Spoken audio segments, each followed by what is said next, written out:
Good evening and thank you for joining us. I am Amaya Norman. And I'm Trenton Whiting. This is just in. Fire crews from multiple agencies responded to a house fire at 512 East Rouge Street in Cuero around 1 a.m. on December 27th. First responders, including Cuero First Fire Department, several volunteer departments, and emergency services, worked together to contain the blaze. Fortunately, no injuries were reported. The cause of the fire is under investigation. Local utilities and Texas Gas also assist on the scene. Stay tuned for updates as more details become available. As Texans gear up to welcome the new year, police across the state are urging residents to avoid celebratory gunfire. Officials warn that shooting into the air is not only dangerous but also illegal. Harris County District Attorney Kim Ogg reminds everyone what goes up must come down, highlighting the deadly risks of stray bullets. Houston Police Chief Troy Finner calls it a criminal act no matter the occasion and warns violators could face serious charges. Authorities are asking residents to celebrate responsibly and ensure the safety of their families and communities. And that's going to take us to our viewer poll for today. Are you concerned about celebratory gunfire on New Year's Eve? Yes or no? It looks like about 65% say yes, 35% say no. And, you know, I've lived out in the country too. That's where my last job was. And they pop guns off on all New the time, Year's. especially Absolutely. Me too. I live in a country as well, and they stay popping guns for Absolutely. New Year's. Absolutely. Yeah. So just a good reminder that is an illegal act. We don't want anybody to get in trouble. We don't want anybody to get hurt. Let's all just have some fun on New Year's Eve, and let's get more of that 30 for 6 no to boost up a little bit. And if you participate in our viewer poll, make sure you come visit our website at crossroadstoday.com/vote. Jackson County rescinds their burn ban order initially put in place on October 21st of this year. The Commissioner Court signed the new order yesterday morning in a post on the Jackson County Sheriff Facebook page. They released a signed order to repeal the burn ban. Now it's time to check in on our weather with First Warn Storm Team meteorologist Trey Miney. Trey. Yes, even though we had rainfall, we still have burn bans across the area. Please be careful out there. Victoria right now, well, not too bad. Let's see if we get this temperature to move on up. There you go, 50 to 59 cool degrees. Northerly winds after the fronts pass through at near 8 miles per hour, 60% humidity. So no rain out there, nice cool night expected. 85 degrees was the high today. Way above normal. We should be 66 for this time of year, low 44. Our low last night, 59 degrees. We're actually above normal with the rainfall, 0.11 and growing with that. And more rain in between now and the New Year's holiday. We'll find out a little bit later on. Back to you guys. Thank you, Trey. Holiday travelers returning home this weekend could contend with more delays at airports as severe thunderstorms intensify in the south and a parade of atmospheric river-fueled storms slams the west. Millions are under a tornado watch across the south where a level 4 out 5 for severe weather exists. John Lawrence has more. Severe weather is expected across the south on Saturday with an outbreak of severe storms and possible tornadoes. Millions are under watches that extend from Texas to Alabama. We do have a prolonged period of strong to severe thunderstorms, already seeing power outages beginning to mount. The impacts come as millions of holiday travelers make their way back home. More than 18,000 flights around the U.S. were delayed or canceled Thursday and Friday, and as of Saturday afternoon, more than 100 flights have been canceled Saturday in the U.S., according to FlightAware.com. This is going to be where most of the delays will be confined today, but notice that we do have the threat for some travel delays across the Northwest as well. Meanwhile, out west, the risk of heavy rain and mountain snow is expected this weekend. 1 to 2 feet of snow is forecasted across the Northwest and Rockies, causing travel headaches for some drivers. I got a little freaked out, so I called my parents, and so they were like, just pull over, see what you guys can do. We got stuck in the snow and we couldn't put on these chains, and he helped us put this on. Winter weather alerts are in place in parts of the Cascades and Rockies. Heavy rainfall is also expected in parts of the Pacific Northwest, where the area could see up to 10 inches through the weekend. I'm John Lawrence reporting. Cleanup efforts around areas underway in part of Texas after a severe storm ripped through the state. One of the hardest hit areas was in Potter, north of Houston. Residents suspect a tornado touched down. The storm knocked down trees and power lines and tore the roof off of some homes. Witnesses says the strong wind and rain were very intense. So far, no words if anyone was hurt during the storm. The homelessness problem in the U.S. jumped a dramatic 18% this year, and families with children saw the biggest increase at 39%. That's according to the Department of Housing and Urban Development, which took a national count back in January and now reports more than 771,000 people across the country were homeless at that time. The study found nearly 150,000 children experienced homelessness on a single night, a 33% increase from last year. Federal officials blame a lack of affordable housing, inflation, stagnant wages, natural disasters, and immigration. Now on to the Texas Tribune reports the location of the Texas border wall for the first time. It says 50 miles off have been built in fragment pieces scattered across 6 counties. To read more of this full Texas Tribune article, visit our website at crossroadstoday.com. For more on today's news story, come to crossroadstoday.com. Don't forget to submit your birthday wishes. Carolina Estrand and Parker Cox will read them live on 25 News Now Sunrise. You can also submit a local military hero so we can recognize them. Now coming up on 25 News Now at 10, Big Lots is having a big sale. Stay with us coming up. Temperatures currently in the 50s and 60s across the entire state of Texas, 40s up in the Panhandle. Any cooler weather headed our way? Maybe in time for the new year. We'll take a look coming up in your forecast.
Congress recently stripped the IRS of another $20 billion while averting a government shutdown following a $20 billion cut in the 2023 budget deal.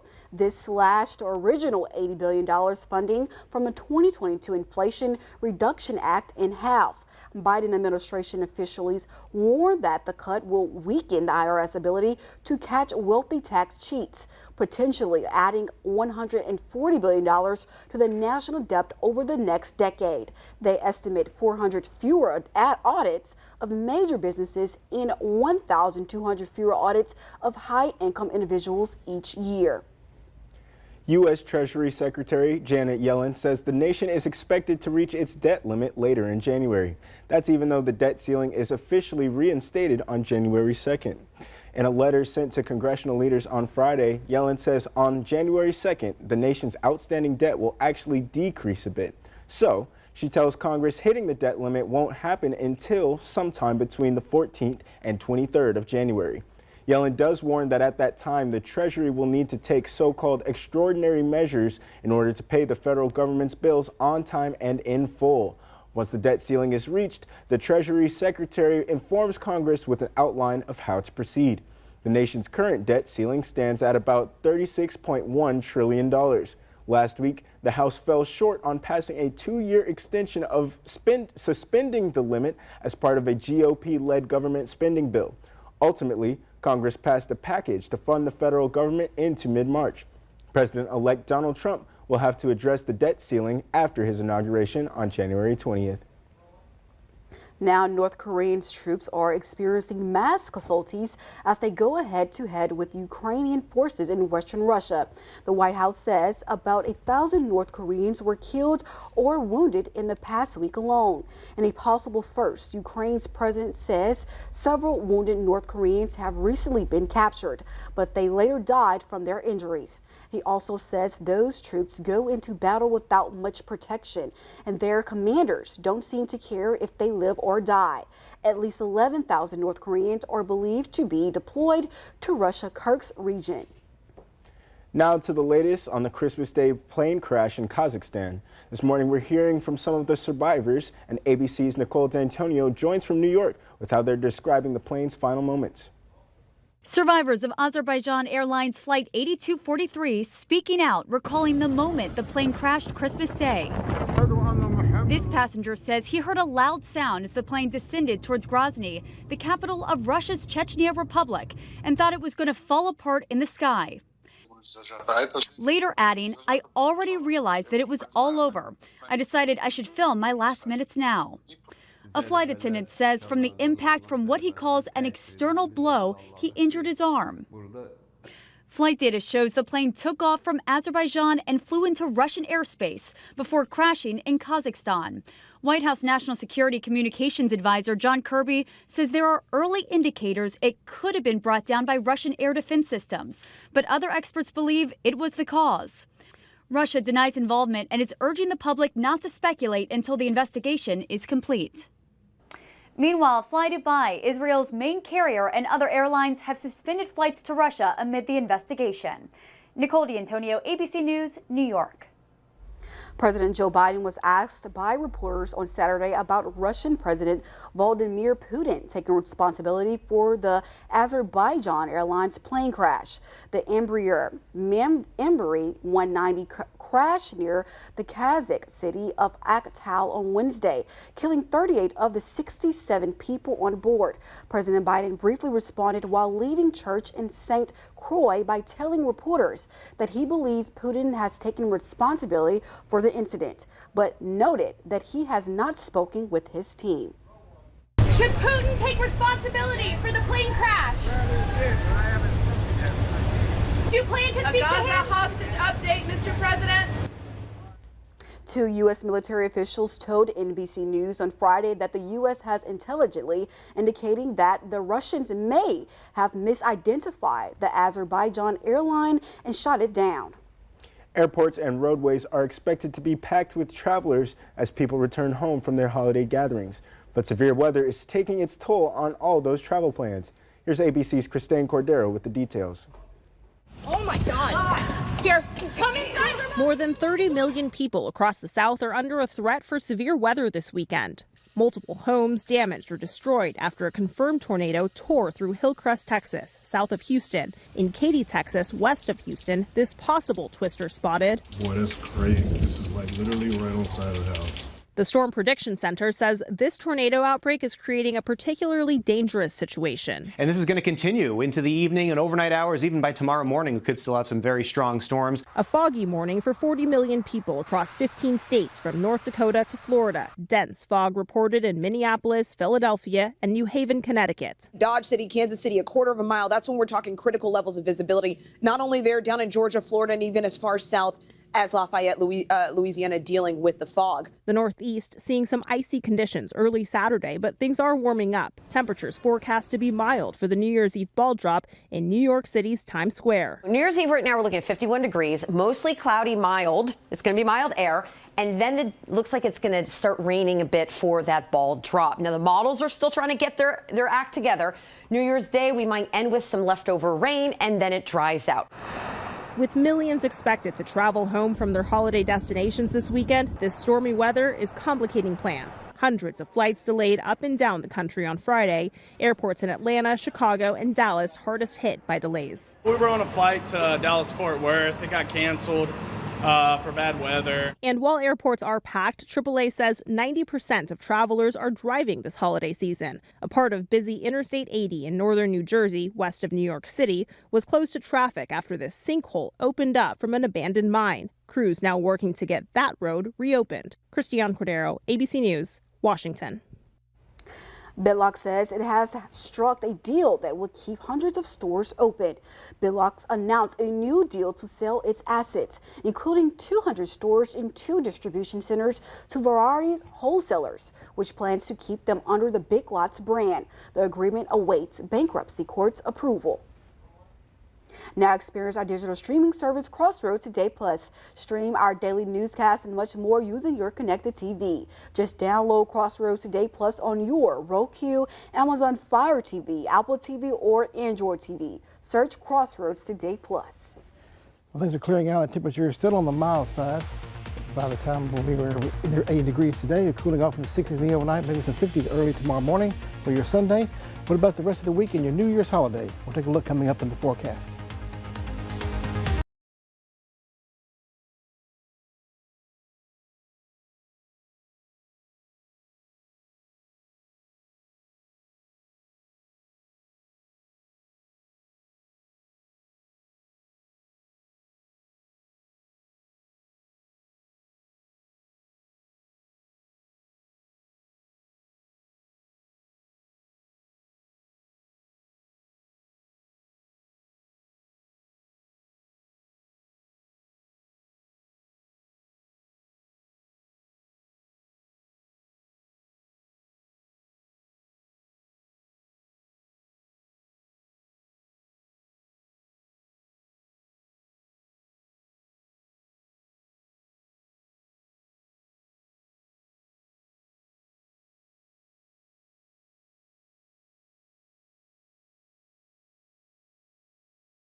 And good Saturday evening, everyone. Trey Mining here. And the temperatures, well, we're starting off in the morning time in the low to mid 50s, so a nice cool start to the morning, then warming up as we go throughout the day today with plentiful sunshine. Had a pretty significant severe weather break in eastern Texas. I heard about it on the news a little bit ago. But that low pressure area is finally moving to the east, bringing the severe weather threat to Alabama, Georgia, and the Carolinas coming up for your day on Sunday into Monday. High pressure will replace that, giving us good weather for the majority of the week coming up and giving us a little bit cooler air as we head toward the New Year's holiday. Another front will come down. Let's just go back one here if we can. And then after this, the low pressure area moves on through. High pressure build in. Another low pressure area off the western coast of the United States will head toward our region here, giving us a little bit more of a significant cooler condition as we head toward the New Year's holiday. Looking forward to that. So make it feel a little bit more like the season should. Victoria, well, we'll be 57 degrees by the time we get to early tomorrow morning. Northerly winds bringing in that dry air. Sunny skies about the entire day. Clear skies at night, with highs in the 70s more than likely. Coming up for the Inquero holiday, looking pretty good. Well, it's more not a holiday, but it's Sunday, I guess it does count. Sunny skies as we go throughout the day with northerly winds. In the 70s for the daytime high, so giving us a nice cool feeling up there in DeWitt County. Port Lavaca, Calhoun County, we'll see sunny skies throughout the day. High temperatures in the 60s to near 70 degrees with clear skies in the overnight, giving us a pretty good forecast overall. And we have sunny skies coming up for your day on Sunday with no severe weather anticipated for us. Thankfully, as high pressure builds on in. Another cool front comes in on Tuesday, which is New Year's Eve, giving us a nice cooler conditions for the next several days after that, New Year's Day, the first part of the new year with highs in 60s, lows in the 40s and 50s, and we'll go toward the afternoon time coming up for your morning time tomorrow, being the cool side and the 60s for highs. So let's take a look at this right now. And once again, we'll have temperatures 59 degrees currently on the outside, allowing to drop a little bit more because of the clear skies, northerly winds begin to subside a little bit near 10 miles per hour. And once again, let's take a look at the almanac. Why don't we? 85 degrees was the daytime high today, low 59 degrees, which is way above normal. Take a look at this. We should be 66 degrees for the normal high, low 44 degrees. Closer to these numbers coming up by the New Year's holiday, so feeling a little bit more like a season should. Most importantly, in my opinion, take a look at this. We're actually for the month, actually over rainfall, 0.11. How about that? Yay, that's good. The rainfall we had earlier this week is definitely a plus for that. But we're still under normal for the year, ending the year. More than likely will be on near 4 inches under normal. We should be about 35, 36 inches of rain overall. We'll be a little under that. No rain anticipated for the rest of the year, so keep that in mind. And your full forecast, well, you saw it there, looking good for the rest of the week, including your New Year's holiday. And take a look at this right here. This is the QR code. Get your smartphone, scan the code, you see right there. They'll take you to a web page. You can download our app. News, weather, and sports at your fingertips. Very easy, convenient, free of charge as well to be connected with us to what's going on in the Crossroads. Long time no see, Ray Robinson. Thank you, Trey. The Las Vegas Bowl is now in the history books, folks. Coming up in sports, we hear from head coach Mike Elko following their loss and more in sports.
It was a season worthy, should you say, for Aggies fans. And although the ending wasn't what many expected, the Crossroads should still be proud. The Las Vegas Bowl might in the Crossroads as A&M took on USC. And for those that witnessed the game, hopefully it was worth your time. Here's the Aggies tied after halftime, to which the Aggies look to have the momentum as Marcel Reed completes the 5-yard touchdown to Noah to take the lead. The Aggies didn't let up there either as Reed secured another 5-yard touchdown to Jabari Barber. Unfortunately, the Aggies will go down to the Trojans. USC having a fourth quarter turnaround. Final score, 35-31. But here's a word from head coach Michael Elko about the game, and also mentioning El Kelpo's own Reuben Owens about his in-game performance. Hats off to USC. They made the plays they needed to make to win the game, and so give them credit for that. Hats off to the seniors who stayed with this thing and played this game. Thought they played their hearts out. It was good to see Reuben. I don't know how many carries Reuben had, but the 13, which was good for Reuben to get out there. He's still not near 100%. I think you saw that, but was able to put his foot in the ground a little bit and at least get some quality reps and did a good job. I thought. Big congrats to the Aggies on such a game. But I had previously aired this story last night, but I should note that Juan attends Victoria West, not East. Juan Shastre Hernandez is a foreign exchange student that I was able to catch up with earlier this month, and one whose love for tennis is well to take note of. Meet Juan Shastre Hernandez from Murcia, Spain, in a town called Torre Pacheco. The idea of joining a foreign exchange program was from his mother. Basically, it's the exchange student program is very well known across Spain and Europe in general, but I mainly got the idea from my mom, which she did the same program as I'm doing, and she told me like all the stories about how she did it, and I just wanted to do that too. Juan's inspiration in tennis comes from his home country in Spain. He credits Rafael Nadal and Carlos Alcaraz as his biggest influences. Back at home, tennis is a big thing in Spain, you know, with Rafa Nadal and Carlos Alcaraz. Well, my motivation came from my parents enlisted me in like a tennis club for my town, and I've just been playing there for the past few years. But East head coach Crystal Blasic has considered Juan a blessing to the tennis team, and she has her eyes set for the Titans' next tennis matchup. When Juan showed up, he's just been a blessing to this tennis program. You know, he's got skill, he can play, and he's brought a great attitude and just fun. The kids love him. So, yeah, as long as the weather holds up like today, beautiful day, 83 degrees, we'll come out and we'll hit. You know, we're not as intense right now, but we do some conditioning, and then we'll do a little bit of hitting, and then we'll get back to it when it comes back in January. Best of luck to Juan and head coach at West, Crystal Blasic. But that does it for your sports. Amaya, what's coming up? Well, coming up next is the Mega Millions. Yeah, someone is going to be a billionaire. The Mega Millions winner is in California. Find out more about that coming up next.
Okay, we'll give you a little recap of the weather we've had around here for the last day or two.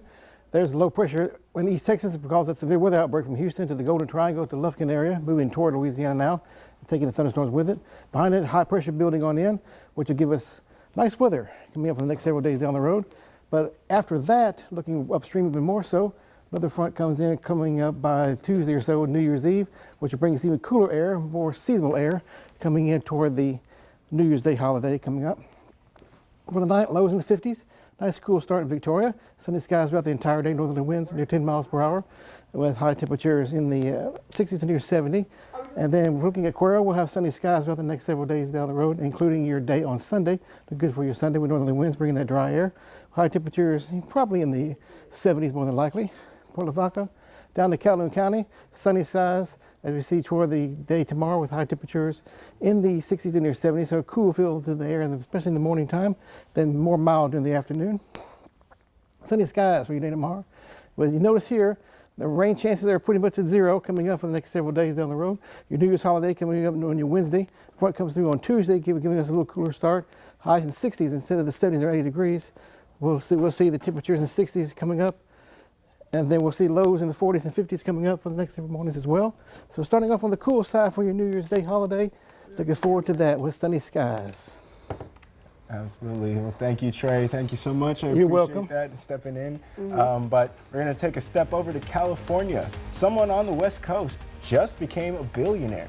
There was one lucky winner in Friday night's Mega Millions jackpot, worth an estimated $1.2 billion. We'll be right back. Sorry. Take care.